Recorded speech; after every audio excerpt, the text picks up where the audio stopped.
મિત્રો, ચાંપાનેર પાવાગઢ એક એવી જગ્યા છે જ્યાં ઇતિહાસ અને વિરાસત આજે પણ જીવન છે. મિત્રો, જ્યારે ચાંપાનેર પાવાગઢના ઇતિહાસની વાત આવે તો રાજા ફતેહ રાવળની સાથે ગુજરાતના સુલતાન મહંમદ બેગડા વિશે બધા જ જાણતા હોય છે.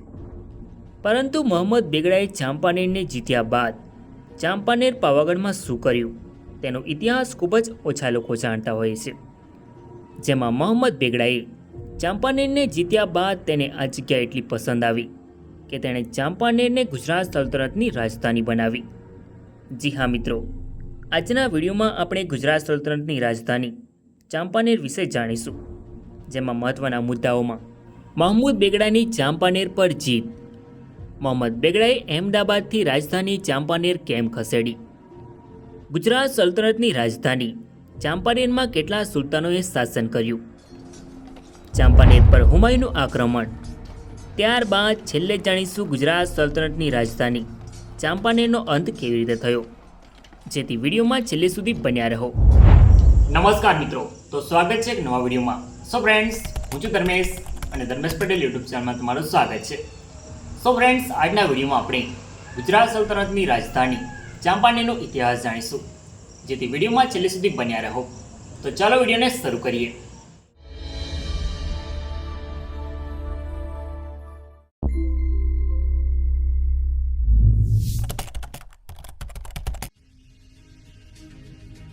મિત્રો, 14મી સદી દરમિયાન ગુજરાત સલ્તનત એક શક્તિશાળી સામ્રાજ્ય તરીકે ઉભરી રહ્યું હતું, જેની રાજધાની અહેમદાબાદ હતી. જેમાં ઈસવીસન 1411થી 1442 સુધી સુલતાન અહમદ શાહ પ્રથમનું શાસન હતું. સુલતાન અહમદ શાહે ગુજરાતમાં તેની સત્તા વધારવા માટે તેણે ઘણા રાજ્યો પર આક્રમણ કરીને તેની એક ચક્રી સત્તા સ્થાપવા ઘણા પ્રયાસો કર્યા, જેમાં તે થોડો સફળ પણ થયો. પરંતુ અનેક શક્તિશાળી રાજ્યો તેને ટક્કર આપીને હજુ પણ સ્વતંત્ર હતા. જેમાં મધ્ય ગુજરાતના કેન્દ્રમાં સ્વતંત્ર રહેલા નાના પણ પ્રતાપી અને હિન્દુ રાજ્ય ચાંપાનેર તેની નજરમાં આવ્યું. પરંતુ ચાંપાનેર રાજ્યને માળવાના સુલતાનો સાથે સારા મૈત્રી સંબંધો હતા. જેથી ચાંપાનેર પાવાગઢના રાજા ત્રંબકદાસ ચૌહાણના શાસનમાં ગુજરાત સલ્તનતે આક્રમણ કર્યું, પરંતુ ચાંપાનેરને જીતી ના શક્યા. ત્યારબાદ ગુજરાત સલ્તનતની ગાદી પર સુલતાન મુહમ્મદ શાહ બીજો ગાદી પર આવ્યો. તેના શાસનકાળ દરમિયાન ચાંપાનેરમાં રાજા ગંગાદાસ ચૌહાણનું શાસન હતું. પરંતુ તેના શાસનકાળ દરમિયાન પણ ચાંપાનેર અને માળવાના સુલતાનો વચ્ચે સારા મૈત્રી સંબંધો હતા. જેથી ગુજરાત સલ્તનતે આક્રમણ કર્યું, પરંતુ ચાંપાનેરને જીતી ના શક્યા. સુલતાન મુહમ્મદ શાહ બીજાએ વર્ષ 1442થી 1458 સુધી શાસન કર્યું. ત્યારબાદ ગુજરાત સલ્તનતની ગાદી પર 25 મે 1458થી અબુલ ફત નાસિરુદ્દીન મુહમ્મદ શાહ પ્રથમ ગાદી પર આવ્યો, જે મુહમ્મદ શાહ પ્રથમ તરીકે ઓળખાયો. અને ત્યારબાદ પાવાગઢ અને જૂનાગઢ જીત્યા બાદ મહંમદ બેગડાનું બિરુદ મળ્યું. મહંમદ બેગડો ગુજરાતનો છઠ્ઠો સુલતાન હતો, જે 13 વર્ષની ઉંમરે સત્તા પર આવ્યો હતો. મિત્રો, મહંમદ બેગડાના બે પૂર્વજો સુલતાન અહમદ શાહ અને સુલતાન મુહમ્મદ શાહ પાવાગઢને કબજે કરવામાં નિષ્ફળ નીવડ્યા હતા. જ્યારે બીજી બાજુ ગુજરાત સલ્તનત અને માળવા વચ્ચે ઘર્ષણો ચાલુ જ હતા. પરંતુ ચાંપાનેર પાવાગઢના ચૌહાણો અને માળવાના સુલતાનોના મૈત્રી સંબંધોને કારણે તેમના પર કબજો કરવો શક્ય ન બન્યો. જેથી ગુજરાત સલ્તનતને વર્ષોથી આ વાત ખટકતી હતી. જેથી મહંમદ બેગડાને પણ પોતાના પૂર્વજોની હાર સહન ના થઈ. જેથી બસ યોગ્ય મોકાની રાહ જોઈને બેઠો હતો. ત્યારબાદ ઈસવીસન 1482માં ગુજરાતમાં વરસાદ ઓછો થયો. જેથી ગુજરાત સલ્તનતના રસુલાબાદના થાણાના થાણેદાર મલ્લિક સુદા સુલતાનીએ ચાંપાનેરમાં જઈને લૂંટફાટ કરી. મિત્રો, તે સમયે ચાંપાનેરમાં રાજા જયસિંહ ચૌહાણ એટલે કે રાજા ફતેહ રાવળનું શાસન હતું. જેથી તેણે રસુલાબાદમાં આક્રમણ કરીને લૂંટેલો માલ સામાન ફરી ચાંપાનેર લાવ્યા, જેમાં થાણેદાર મલ્લિક સુદા સુલતાનીને મોતને ઘાટ ઉતાર્યો. જેથી ગુજરાત સલ્તનતના સુલતાન મહંમદ બેગડાએ વિશાળ સેના સાથે ચાંપાનેર પર આક્રમણ કર્યું. વર્ષ 1484માં મહંમદ બેગડા અને ફતેહ રાવળ વચ્ચે યુદ્ધ થાય છે, જેમાં ચાંપાનેરના રાજા પતેરાવળની હાર થાય છે, જેથી ચાંપાનેર રાજ્યને મોહમ્મદ બેગડાએ કબજે કર્યું. મિત્રો, મોહમ્મદ બેગડો ચાંપાનેરનો પ્રથમ સુલતાન હતો, જે રાજા પતેરાવળને હરાવીને વર્ષ 1484માં ચાંપાનેરની ગાદી પર આવ્યો. ચાંપાનેરની સુંદરતા સુલતાન મોહમ્મદ બેગડાને ખૂબ જ ગમી, જેથી એણે ત્યાં જ રહેવાનું પસંદ કર્યું. ત્યારબાદ મોહમ્મદ બેગડાએ ચાંપાનેરને હઝરત મોહમ્મદ પેગમ્બરના નામ ઉપરથી ચાંપાનેરનું નામ મોહમ્મદાબાદ રાખ્યું. તેણે જૂના ચાંપાનેરની બાજુમાં પહાડની પૂર્વ તરફની તળેટીમાં મસ્જિદ બંધાવી અને એની પશ્ચિમે અમદાવાદના ભદ્ર કિલ્લા જેવો કિલ્લો બંધાવડાવ્યો, જે હાલ ચાંપાનેરનો ભદ્ર કિલ્લો કહેવાય છે. મિત્રો, મોહમ્મદ બેગડાએ અમદાવાદને બદલે વર્ષનો મોટો ભાગ ચાંપાનેર જ ગાળવા માંડ્યો. મોહમ્મદ બેગડાએ અમદાવાદથી રાજધાનીને ચાંપાનેર ખસેડી. તેની સાથે ચાંપાનેર ઉભરી રહ્યું હતું.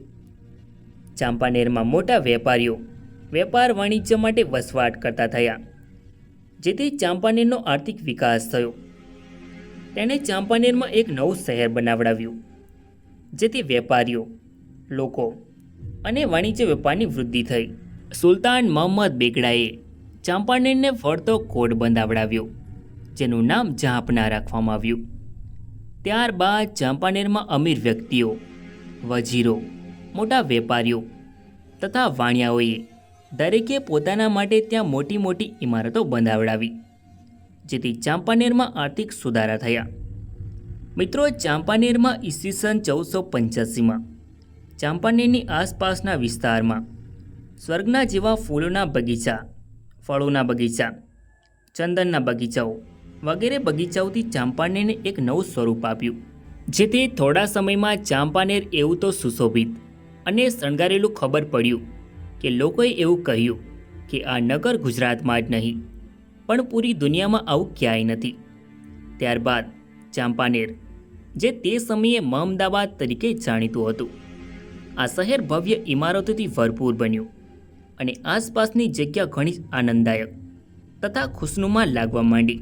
મિત્રો, ચાંપાનેરમાં અનેક ફળ ફૂલોના બગીચાઓ રંગબેરંગી ફૂલોથી ખીલી રહ્યા હતા, જેમાં દરેક જાતના ફળોમાં, જેવા કે વિવિધ જાતના આંબાઓ, અતિશય મીઠાશવાળા લીંબુ, દાડમો, દ્રાક્ષો, બદામો, સીતાફળો, રાયણ, ફણસ, રામફળ એમ અનેક જાતના ફળોના બગીચાઓ હતા. મિત્રો, સુલતાન મોહમ્મદ બેગડાના શાસનકાળ દરમિયાન ચાંપાનેરમાં એક ગુજરાતી સુથાર કે જેનું નામ હાલુ હતું, તેણે સુલતાન માટે એક સુંદર મજાનો બગીચો તૈયાર કર્યો, જેને સુલતાને બાગે હાલુલ તરીકે નામ આપ્યું, જે ખૂબ જ મશહૂર થયો. મિત્રો, મોહમ્મદ બેગડે ચાંપાનેરને જીત્યા બાદ ફક્ત 2 જ વર્ષમાં એટલે કે 1486માં ચાંપાનેરના ચલણ માટે ટંકશાળની શરૂઆત કરી.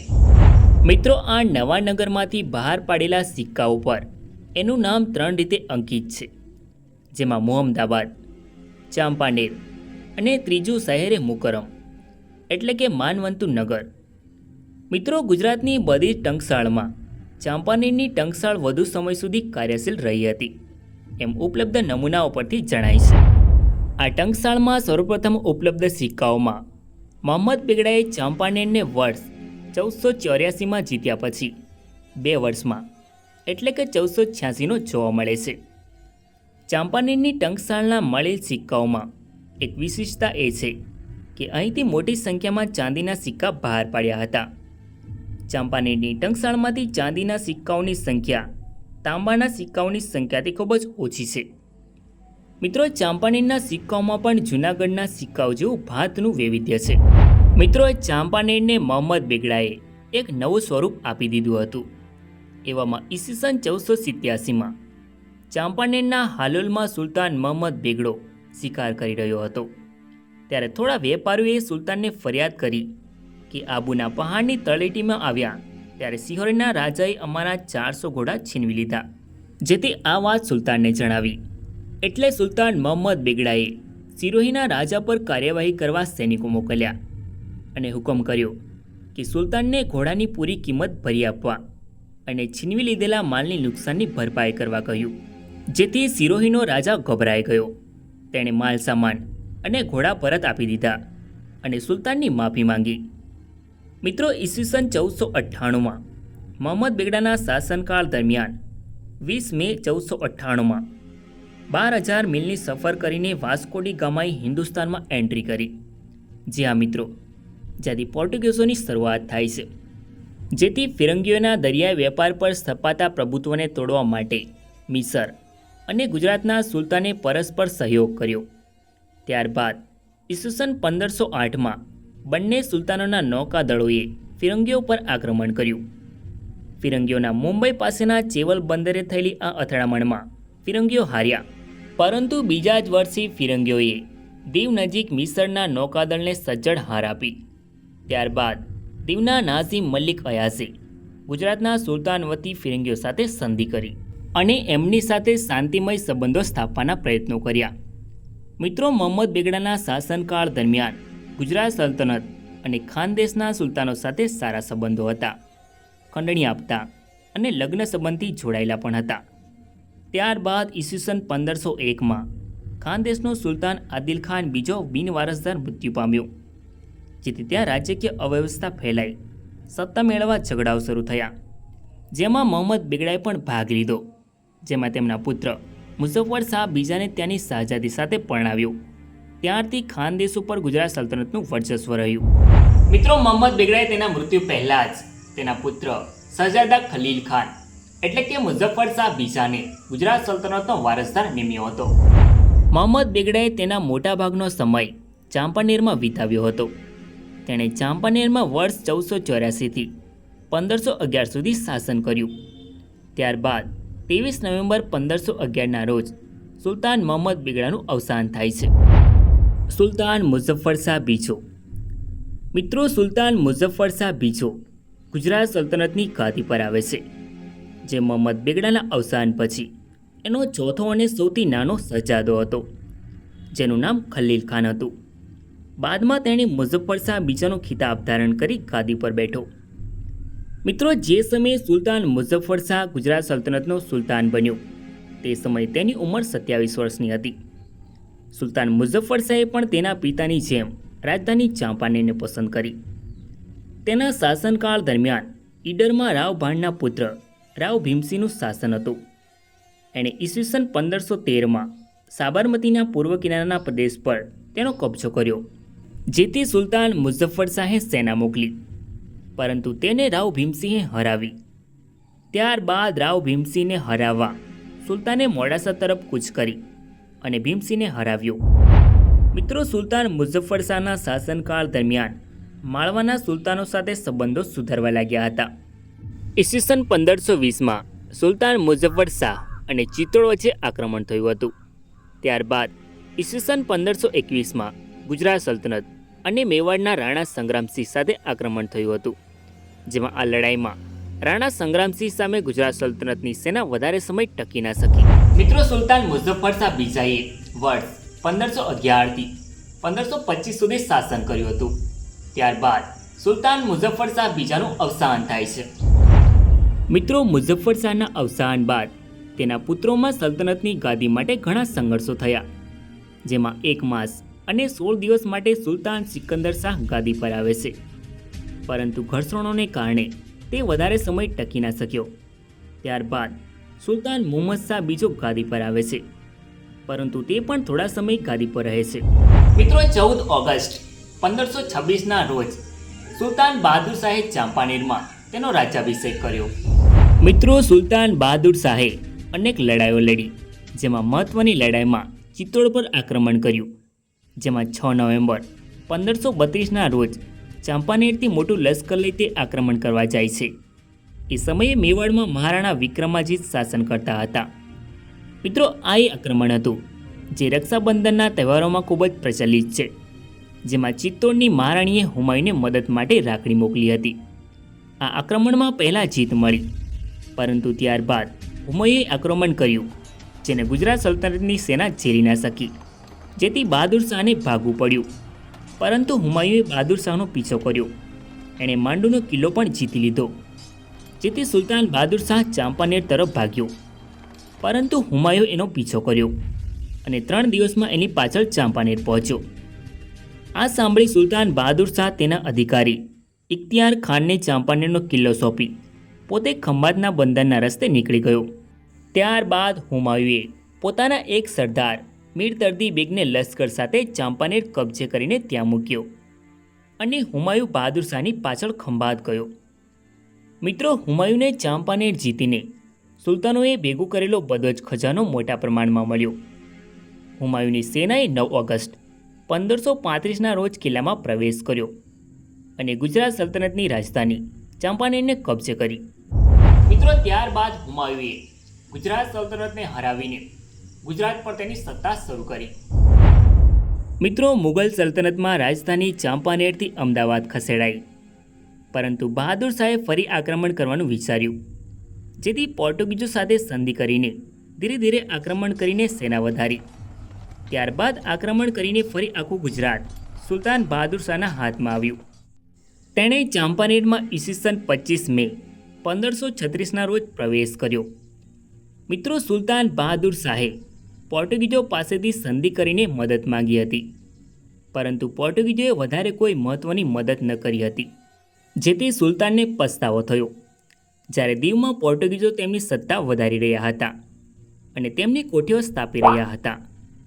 મિત્રો, પોર્ટુગીઝો હવે સુલતાન બહાદુર શાહને મોતને ઘાટ ઉતારીને તેમની સત્તા સ્થાપવા માંગતા હતા, જેથી 13 ફેબ્રુઆરી 1537ના રોજ પોર્ટુગીઝોએ સુલતાનને ભોજન માટે આમંત્રણ આપ્યું, જેથી દીવ જતાં જ સુલતાનને થોડી શંકા જણાઈ, જેથી તે જલ્દીથી નૌકા તરફ પાછો ફર્યો અને ઝડપથી કિનારે પહોંચવા કહ્યું. પરંતુ પોર્ટુગીઝોએ સુલતાન બહાદુર શાહને ડૂબાડી દીધો અને સાથેના તમામને મોતને ઘાટ ઉતાર્યા.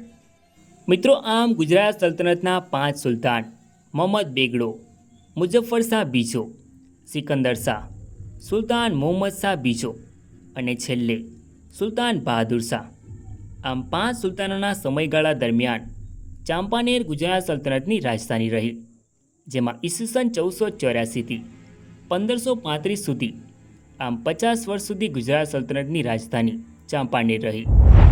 સો ફ્રેન્ડ્સ, આ હતી ગુજરાતની એક એવી રાજધાની ચાંપાનેર, જેનું મહત્વ ગુજરાત સલ્તનતમાં ખૂબ જ રહ્યું હતું, જેનો આપણે ઇતિહાસ જાણ્યો. આઈ હોપ કે તમને આ વિડીયો ગમ્યો હશે.